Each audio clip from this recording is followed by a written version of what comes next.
आज जो आप सुनने वाले हो वो सिर्फ एक वायरस स्टोरी नहीं है। इतना डेंजरस वायरस नेचर में साइलेंटली एग्जिस्ट कर रहा था। इन्वेस्टिगेशन में एक शॉकिंग डिटेल सामने आती है। एक फ्रीजर वहां पे माल फंक्शन होता है, फ्रीजर को रिप्लेस किया जाता है। तो क्या एक क्रूज शिप सीक्रेटली एक टेस्टिंग इन्वायरमेंट बन सकता है? क्या हंटा वायरस सिर्फ एक वायरस है, या फिर एक ऐसा नाम जिसके पीछे दुनिया का सबसे डेंजरस गेम छुपा हुआ है? ये नेचुरली स्प्रेड हुआ या किसी ने इसे इंटेंशनली सर्कुलेट किया, या फिर ये किसी कंपनी, किसी लैब या किसी हिडन ऑर्गेनाइजेशन का एक्सपेरिमेंट है? और सबसे डेंजरस सवाल, आखिर हर बार हंटा वायरस का connection cruise ships, isolated locations, water bodies and secret medical operation से ही क्यों जुड़ता है? आज जो आप सुनने वाले हो वो सिर्फ एक वायरस स्टोरी नहीं है। ये स्टोरी है मिसिंग सैंपल्स की, लग्जरी एक्सपेडिशन शिप्स की, डार्क बायो एक्सपेरिमेंट्स की, डार्क वर्ल्ड की, अंडरग्राउंड ऑर्गेनाइजेशंस की, और उन लोगों की जो ऑफिशियली एग्जिस्ट भी नहीं करते। और अगर इस वीडियो में बताए गए सारे नहीं, अगर कुछ डॉट्स भी कनेक्ट हो गए तो शायद फ्यूचर वॉर बॉम्ब से नहीं, वायरस से लड़े जाएंगे। हंटा वायरस एक ऐसा वायरस है जिसका नाम सुनते ही लोग कोविड को याद करने लग जाते हैं। लेकिन डिफरेंसेस क्या हैं? कोविड की वैक्सीन्स आए, ट्रीटमेंट्स हुए, लेकिन हंटा वायरस ना प्रॉपर वैक्सीन, ना गारंटीड क्योर, और सबसे शॉकिंग बात, ये वायरस ह्यूमन से ज़्यादा रैट्स के थ्रू स्प्रेड होता है, पर्टिकुलरली एक species long tail pygmy rice rat. ये रैट्स खुद नहीं मरते, इनके इम्यून सिस्टम ने इस वायरस को अडेप्ट कर लिया है, लेकिन ह्यूमंस को डेडली इन्फेक्ट कर सकते हैं। और यहीं से कॉन्स्पिरेसी स्टार्ट होती है। हंटा वायरस का नाम पड़ता है हंटा रिवर से, which is situated in south Korea. 1950s में इस वायरस का फर्स्ट वेल नोन डॉक्यूमेंटेड जो रिकॉर्ड में है वो आउटब्रेक होता है। साउथ कोरिया में हंटा रिवर के आसपास जो टाउन्स थे वहां पे वायरस फैलता है।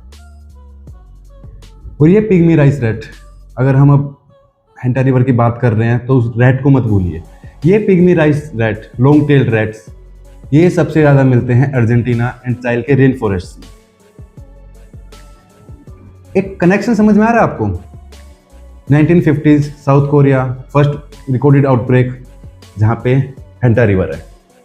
हंटा वर्ड छोड़ देते हैं, एक रिवर लोकेटेड है वहां पे। सेकंड, जिस रैट से ये वायरस सबसे ज्यादा फैलता है वो रैट्स मिलते हैं रेन फॉरेस्ट में। और फिर जब वो 26 में इसका आउटब्रेक होता है, वो आउटब्रेक होता है एक शिप के ऊपर जो उस टाइम पे ओशियन में थी।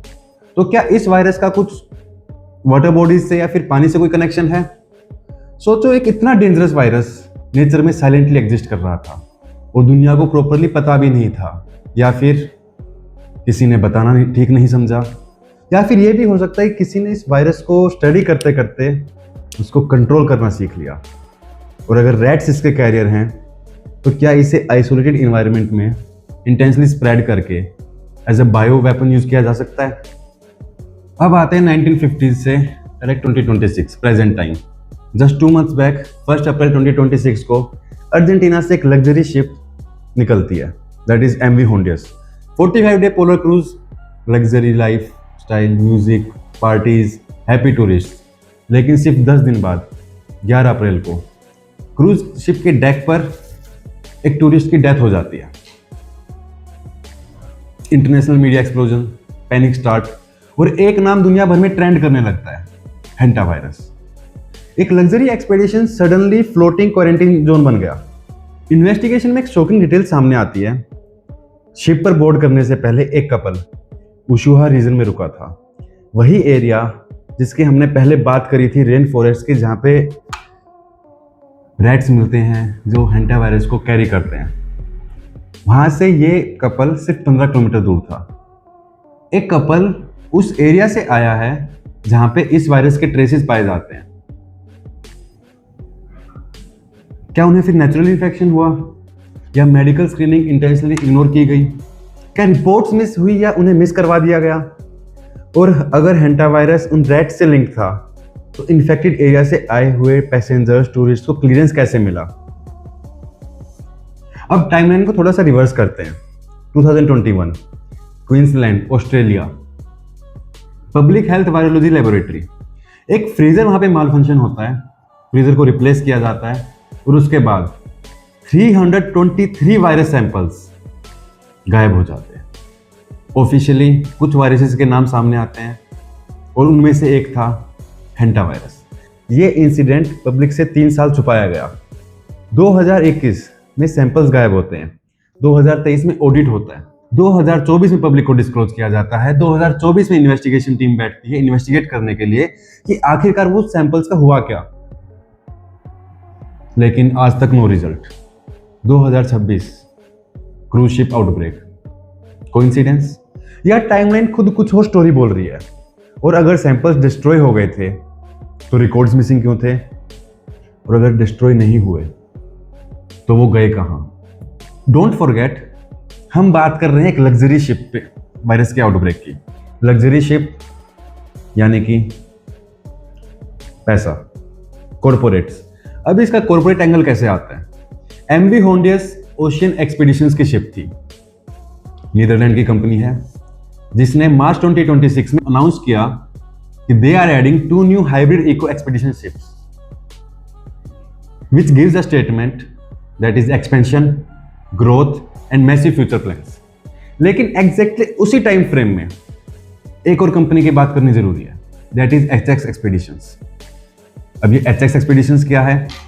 ये नॉर्वे की कंपनी है, same clients, same Antarctica market, same travel routes. इस कंपनी को दिसंबर 2025 में $140 मिलियन की इन्वेस्टमेंट मिलती है। टाइमलाइन दोबारा हम फिर समझने की कोशिश करेंगे। दिसंबर 2025 में HX एक्सपेडिशन को $140 मिलियन मिलते हैं। उसके जस्ट 2-3 महीने बाद उस HX का सबसे बड़ा कंपटीटर कौन है? Ocean expeditions. वो अनाउंस करते हैं कि वो अपने बेड़े में 2 नई शिप ऐड कर रहे हैं।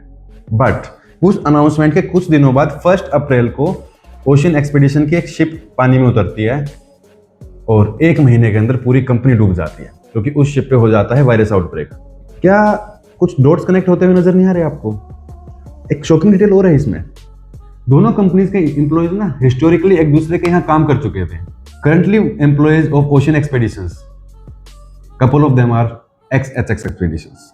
क्या किसी को ship systems, routes, crew structure, जो वहाँ पे क्रू मौजूद है, उसकी पर्सनल लाइफ सब पता हो सकता है? कौन सा सामान कहाँ से आ रहा है, वेंडर मैनेजमेंट कैसे हो रही है, किस चीज़ का कौन सा वेंडर है, ये पता लगाना कोई मुश्किल चीज़ नहीं है। क्या सिर्फ ओशियन और HX एक्सपेडिशंस सिर्फ एक बड़े गेम में छोटे प्यादे हैं? कोई बड़ी पावर इस पूरे गेम को चला रही है? एंड जब हम पावर की बात कर रहे हैं, पैसे की बात कर रहे हैं और उसमें अमेरिका का नाम ना आए, पॉसिबल ही नहीं है। नेब्रास्का मेडिकल सेंटर, एक high security bio containment facility, ये वही जगह है जहां 2014 में इबोला, देन 19 में कोविड पेशेंट्स को हैंडल किया गया और अब हेंटा वायरस लिंक्ड पैसेंजर्स भी यहाँ ट्रांसफर किए जा रहे हैं। जो ये मेडिकल सेंटर है, इसको फंडिंग मिलती है फेडरल गवर्नमेंट से। इस मेडिकल सेंटर के आसपास मिलिट्री ऑपरेशंस किए जाते हैं, restricted access, classified handlings and Ebola और कोविड के पेशेंट्स और उनकी डेड बॉडीज की मिसिंग रिपोर्ट्स। बॉडीज भी गायब, रिपोर्ट्स भी गायब। और अगर किसी ग्रुप के पास funding, medical support, isolated cruise routes और वायरस एक्सेस हो, तो क्या एक क्रूज शिप सीक्रेटली एक टेस्टिंग इन्वायरमेंट बन सकता है जहां पे हम एक्सपेरिमेंट करें जिंदा लोगों के ऊपर? अभी तक ऑफिशियली कुछ प्रूव नहीं हुआ है, ना ही किसी कंपनी पर ब्लेम, ना ही किसी गवर्नमेंट पर, लेकिन पैटर्न्स एग्जिस्ट करते हैं, डॉट्स कहीं ना कहीं कनेक्ट होती हैं। ऑब्वियसली अभी इसमें कुछ लूप होल्स हैं, पर डॉट्स कहीं और इशारा कर रही हैं, एक कॉन्स्पिरेसी की ओर। ये एक नॉर्मल आउटब्रेक नहीं लगता, एक प्लान्ड वायरस आउटब्रेक जिससे पावरफुल पीपल पूरे वर्ल्ड के लोगों की lifestyle, life, working environment, living environment को कंट्रोल करें। और हिस्ट्री हमेशा हमें एक चीज़ सिखाती है, डेंजर हमेशा विजिबल नहीं होता। अगर आपको ये वीडियो पसंद आई हो, ऐसी और कॉन्स्पिरेसी के बारे में जानना हो, ऐसी और थ्योरीज के बारे में समझना हो, जिसमें हम हवा में बातें नहीं करेंगे, हम बातें करेंगे डेटा की, फैक्ट्स की, हिस्टोरिकल इंसिडेंट्स की, और उनको जोड़ने की कोशिश करेंगे। और हम आपकी हेल्प करेंगे कि पावरफुल लोग आपको ब्रेन वॉश ना करें।